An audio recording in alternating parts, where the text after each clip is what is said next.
नमस्कार मित्रांनो, श्री मराठी स्टोरीमध्ये आपल्या सर्वांचं मनपूर्वक स्वागत आहे. न कळत जुळले प्रेम भाग 10.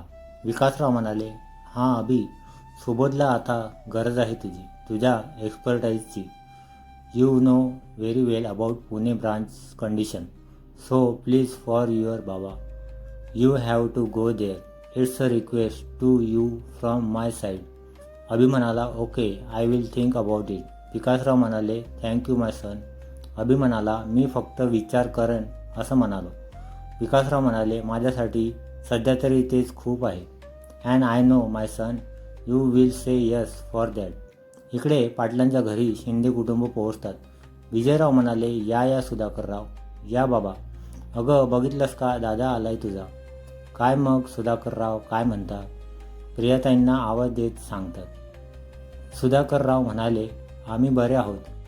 विजयराव, सर्व अगदी खुशाल आहे बघा. सर्वजण घरात येतात आणि बोलतात. तेवढ्यात बाकी सर्वजण पण हॉलमध्ये येतात. आराध्या म्हणाली, मामा, मामी, आजी आजोबांच्या पाया पडत. कसे आहात सर्वजण. सुगंधा म्हणाली, आम्ही सर्व मजेत. आणि काय ग आराध्या, आदित्यला तर ओळखते मी, मग हे नवीन पाहुणे कोण. अजितकडे बघत बोलतात. आराध्या म्हणाली, अगं मामी, अजित आहे हा पण आमच्याबरोबर पुण्याला असतो. रादर त्याचं घरही तिथेच आहे.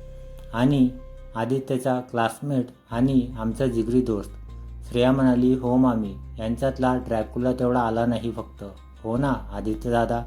आदित्यच्या कानात बोलते, यू मिस युअर ड्रॅक्युला ना. मला माहिती आहे सर्व, so don't play over smart with me.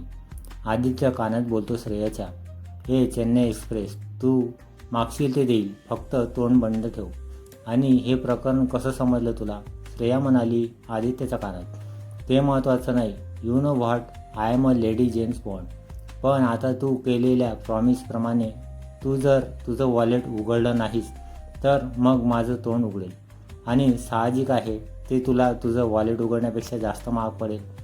Aditya म्हणाला, तू जे बोलशील ते करेल, फक्त तुझ्या तोंडाला कुलूप लाव प्लीज माते. श्रेया म्हणाली मामीकडे बघत, अगं मामी, म्हणजे यांची एक फ्रेंड आहे रिया नावाची, ती नाही आली फक्त, असं म्हणायचं होतं मला. आजोबा म्हणाले, काय मग परीराणी, खूप खूप अभिनंदन तुम्हा सर्वांचे. आराध्या म्हणाली, थँक्यू आजोबा. प्रियाताई म्हणाली, अगं सुगंधा, पायल कुठे राहिली. सुगंधा म्हणाली, येत असेन, आराध्यासाठी काहीतरी आणलंय तिने, तेच घेण्यासाठी मागे थांबली बहुतेक. ती बघा आली. आणि सर्वांच्या नजरा दाराकडे गेल्या. लांब सडक केस, काजळ भरलेले काळेभोर नयन, नाजूक ओठ, गोरा वर्ण, लांब सडक नाक, बघता क्षणी कुणाच्याही मनात भरेल अशी. पण ह्या सर्वातील एक नजर तिच्यावरच खिळली होती, ती म्हणजे आपल्या अजितची. आराध्या म्हणाली, पायल कशी आहेस. पायल म्हणाली, मी मजेत दीदी, आणि हे तुझ्यासाठी. आराध्यासमोर गिफ्ट धरते आणि बोलते. बाकी सर्व मोठे लोक मग त्यांच्या गप्पांमध्ये बिझी होतात. आणि इकडे ही सर्व मंडळी आपल्या गप्पांमध्ये. आराध्या म्हणाली, हे पायल, तुझी ओळख करून देते. तशी आराध्या तिची सर्वांची ओळख करून देते. आराध्या म्हणाली, आदित्य, अजित, ही पायल मुंबईला इव्हेंट मॅनेजमेंटचे शिक्षण घेते. आणि पायल, हा आदित्य, आणि हा अजित, माझे बेस्ट बडीज. तशी पायल सर्वांशी हात मिळवणी करते. आणि जेव्हा अजित समोर येते तेव्हा आपला अजित फक्त डोळे फाडून तिलाच बघत राहतो. आणि अजितला तिला असं बघताना बाकी सर्व गालातल्या गालात हसत असतात. आकाश म्हणाला, असं बघू नकोस, कोयबा चॅम्पियन आहे ती, डोळे काढून हातात देईल. पायलकडे बघत अजितला बोलतो.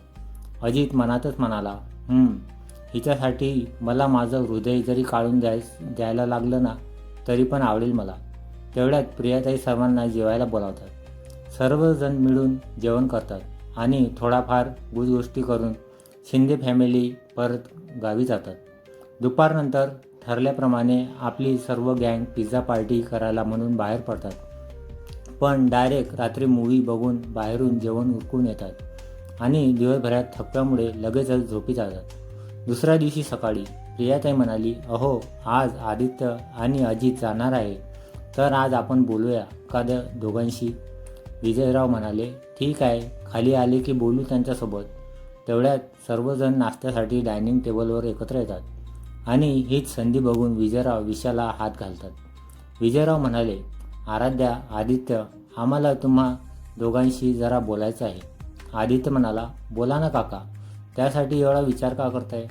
आराध्या म्हणाली, हो पप्पा, काय बोलायचं आहे सांगा ना. रियाताई म्हणाली, हे बघ आराध्या, आम्ही जो काही निर्णय घेतला आहे तो तुझ्या आणि आदित्यच्या भल्याचाच आहे. विजयराव म्हणाले, हो बेटा, आम्ही सर्व गोष्टी सुबोधराव आणि शीतलताई यांचं मत जाणूनच ठरवलं आहे. आराध्या म्हणाली, पप्पा स्पष्ट बोला जरा, मला कळत नाही की तुम्ही काय बोलताय. विजयराव म्हणाले, स्पष्टच बोलतो, आम्ही सर्वांनी मिळून, म्हणजे आपल्या घरातील सर्व आणि सुबोधरावांच्या घरातील सर्व, असे सर्वांनी मिळून तुम्हा दोघांना एकमेकांसाठी पसंत केले. आराध्या आदित्य शॉक लागल्यासारखे एकमेकांकडे बघत असतात. आदित्यच्या डोळ्यासमोर फक्त रियाचा चेहरा असतो. रियाताई म्हणाली, हो आराध्या, आम्हा सर्वांना तुम्हा दोघांना एकत्र बघायचं आहे. शीतलताई, त्यांना तर कधी तू त्यांची सून बनून घरी येते असं झाले. विजयराव म्हणाले, सुबोधराव तर एवढे खुश आहेत की त्यांची आराध्या आता ऑफिशियली त्यांची लेक होणार आणि कायम त्यांच्या जवळ राहणार. आय एम सो हॅपी बेटा, सो हॅपी. असं घर, असे लोक आपल्याला शोधूनही सापडले नसते प्रिन्सेस. तुझे आजोबा खरंच बोलायचे. खरंच राजकुमारच आलाय तुझ्या जीवनात आराध्या, आणि तोही आदित्यसारखा. आय एम सो हॅपी बेटा, सो हॅपी. आराध्याजवळ जात तिच्या फोरहेडवर किस करत बोलतात आणि इकडे आदित्य तर शून्यात नजर लावून बसलेला असतो. त्याची आणि आराध्याची अवस्था फक्त अजित आणि श्रेयाला समजत असते. आराध्या एक नजर आदित्यकडे बघते तर त्याच्या डोळ्यात पाणी तरळत असतं आणि मनाशी काहीतरी निर्धार करून विजयरावांकडे बघून बोलायला सुरुवात करते.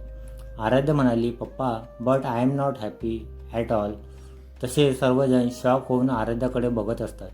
विजयराव म्हणाले, आराध्या, हे काय बोलतेस तू? बेटा, आम्हाला माहीत आहे की तुम्ही एकमेकांवर प्रेम करतात आणि तुला जर असं वाटत असेल की मी ह्यामुळे रागवेन तुझ्यावर, तर डोंट वरी, मी बिलकुल रागावणार नाही, कारण तू योग्य तो जोडीदार निवडला आहेस. आराध्या म्हणाली, नाही पप्पा, आदित्य माझ्यासाठी योग्य जोडीदार नाही आहे. रादर मी आदित्यला माझा आयुष्याचा जोडीदार कधी मानूच शकत नाही. एकदम सिरियस फेसने तिच्या पप्पांसमोर बोलत असते.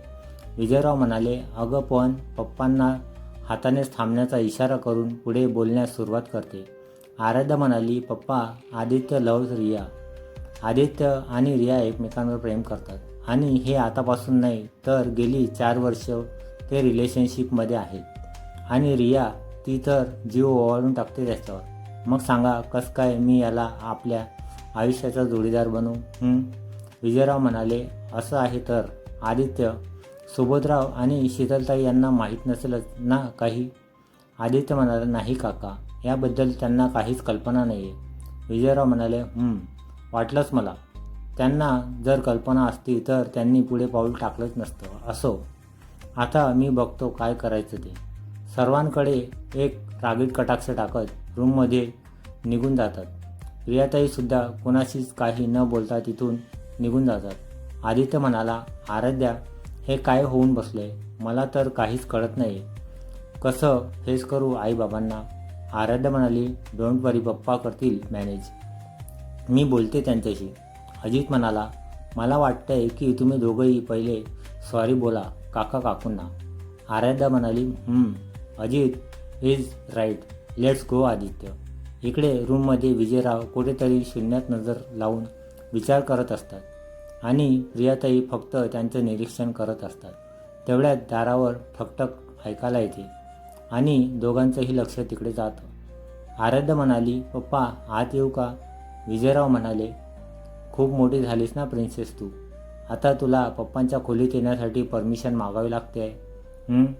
आराध्या म्हणाली, सॉरी पप्पा, बट पप्पा, यात आदित्यची काही चूक नाही. आम्हाला तर माहीतही नव्हते की तुम्ही आमच्याबद्दल असा काही विचार करत असाल. आदित्य म्हणाला, काका, खरंच सॉरी. मी घरी आधीच सांगणार होतो ह्या सर्व गोष्टी, पण आराध्याने मनाई केली मला, कारण ही तसंच होतं ना. मी तेव्हा माझ्या करिअरकडे लक्ष द्यावं असं वाटत होतं तिला. आणि साहजिक आहे काका, कुठले वडील मुलगा कमवत नसताना आपल्या मुलीचा हात त्या मुलाच्या हातात देतील? सांगा ना काका. म्हणूनच आराध्याने मला आणि रियाला ही अट घातली की जेव्हा आम्ही आमच्या पायावर उभे राहू तेव्हाच घरी सांगायचं. आणि हो काका, तुम्हाला माहिती आहे आज एक्झाम संपल्यानंतर जवळपास 1 वर्षाने आम्ही एकमेकांना भेटलो. ही पण अट तुमच्या प्रिन्सेसचीच बरं का. कारण तिचं म्हणणं असं होतं की दूर राहून जे प्रेम टिकतं तेच खरं असतं. मग मला सांगा काका, काय चुकलं आमचं? विजयराव म्हणाले. आराध्या, तशी आराध्या पप्पाकडे पळत येऊन त्यांना मिठी मारते. I am proud of you my child. तू आणि आदित्य, तुम्ही दोघांनीही जे केलं ते योग्यच आहे. आणि हो बेटा, फक्त एकच चुकलं तुमचं की तुम्ही तुमच्या पालकांना विश्वासात घेऊन सर्व सांगायला हवं होतं. पण आता जे झालं त्याला आपण बदलू शकत नाही. पण पुढे जे होईल ते आपल्या हाती आहे, हो ना? असो, तुम्हाला दोघांनाही माफ केलं आम्ही. काय प्रिया, बरोबर ना? प्रियाताई म्हणाली. हो. आणि आदित्य, नेक्स्ट टाईम येताना आमच्या मुलीलाही घेऊन यायचं काय? आदित्य म्हणाला. हो काकू, नक्की घेऊन येईल. सर्व आनंदाने एकमेकांना मिठी मारतात. आराध्या म्हणाली. पप्पा, पण आईबाबांना समजवायचं काम आता तुम्हाला करावं लागेल. विजयराव म्हणाले. बघू, पण आम्ही बोलण्याआधी आदित्य, तू आणि आराध्या दोघांनीही मिळून सुबोधराव आणि शीतलताई यांना सर्व सांगून त्यांची माफी मागायची. हे कबूल असेल तर मी स्वतःहून पुढाकार घेऊन सुबोधरावांना आणि शीतलताईंना यासाठी राजी करेन. बोला, आहे मंजूर? आदित्य आणि आराध्या एकसाथ म्हणाले. मंजूर. बघू मग आता पुढच्या भागामध्ये आराध्या आणि आदित्य कसे मानवतात त्यांच्या आईबाबांना, आणि आपला अभि ऐकेल का त्याच्या डॅडचे? हा भाग कसा वाटला कमेंट करून नक्की कळवा. तुमच्या कमेंटची. व्हिडिओ आवडल्यास लाईक करा, शेअर करा. नवीन असाल तर चॅनलला सबस्क्राईब करा. धन्यवाद.